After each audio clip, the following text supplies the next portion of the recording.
Hi, Gillian here from the Wellness Lounge. So today I want to talk a little bit about self-worth in the workplace. I recently ran a poll on my social media channels asking two questions. The first question was, do you feel that you are valued by your manager or your employer? And 67% of you said no, you do not feel valued by your manager or your employer. The next question was, do you think that your employer invests in your well-being? Again, 67% of you said, no, you do not feel like your employer or your manager invests in your well-being. I then got some private messages around this, and I'd like to share, and this is where I'd like to dive in a little bit around this whole area of self-worth and whose responsibility it is in the workplace. So people started to share with me that they don't feel valued by their employers, that they feel that they don't add value, that they're not making a difference in the workplace, that they feel that they're replaceable, that they feel that they are not enough, that they're not doing enough and they're not important, that when they speak up they have no voice. So when I engaged in some conversations, and again I drew from my own experience in the past, really what the issue here, it comes down to values. It comes down to, does your values align with your manager's values and with the organizational values? And if not, what are you going to do about that? So a lot of us can put our well-being in the hands of other people because we don't actually understand our needs. So for example, there was a time about 10 years ago when I was speaking to my manager in front of other colleagues, and I gave feedback on a topic we were discussing. I don't remember the topic right now. He didn't agree, and so the next steps were he asked me to accompany him down the corridor and made me read out the company principles, one of which was around respect. So because I didn't agree with him, he perceived that as a lack of respect. Now, there was no challenging conversation, but there was a lot of ego in this conversation. So my point is, at that time, I was being shamed for having an opinion. And so what story did I create in my head? Well, it wasn't safe to speak up and work. It wasn't safe to have an opinion because you would be ridiculed for it, because there was a lot of laughter, there was a lot of ridicule in that 10-minute transaction between me and my manager.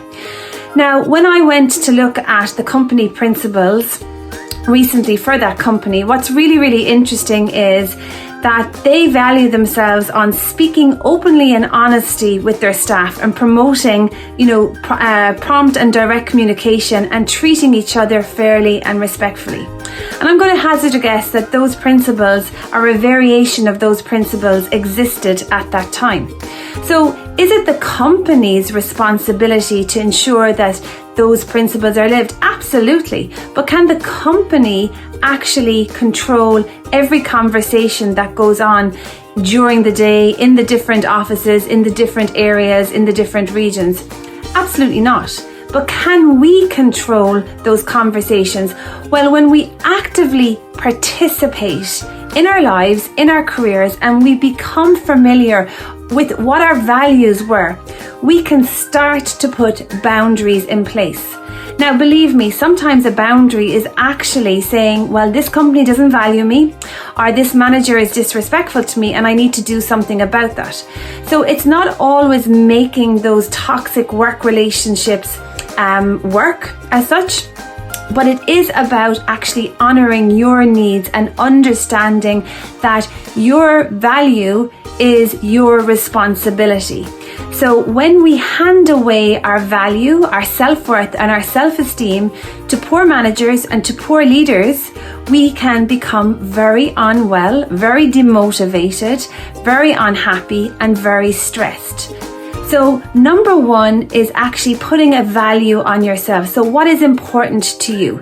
Is it important that you feel valued? Is communication important to you? Is honesty and respect important to you in the workplace? Are your needs being met?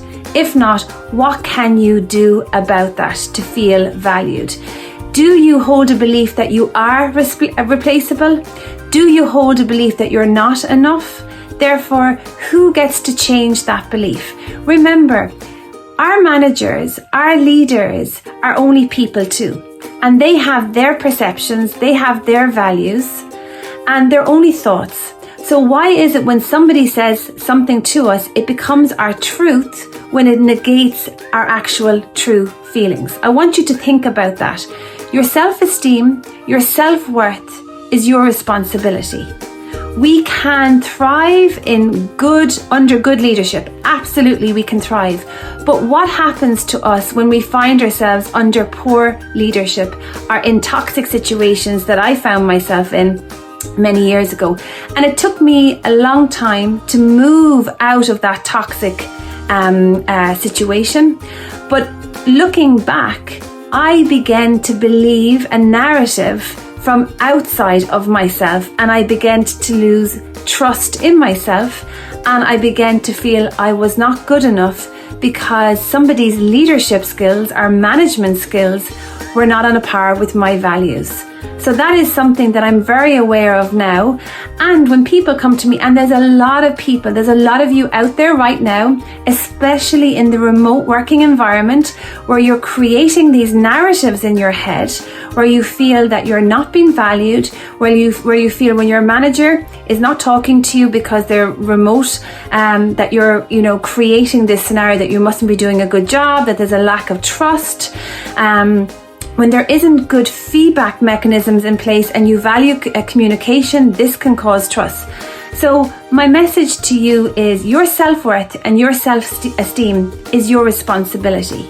So what are you going to do to take back control of your self-worth and self-esteem by valuing yourself? If you are listening to other people's perception of you and you feel it is not your truth, then what are you going to do about that?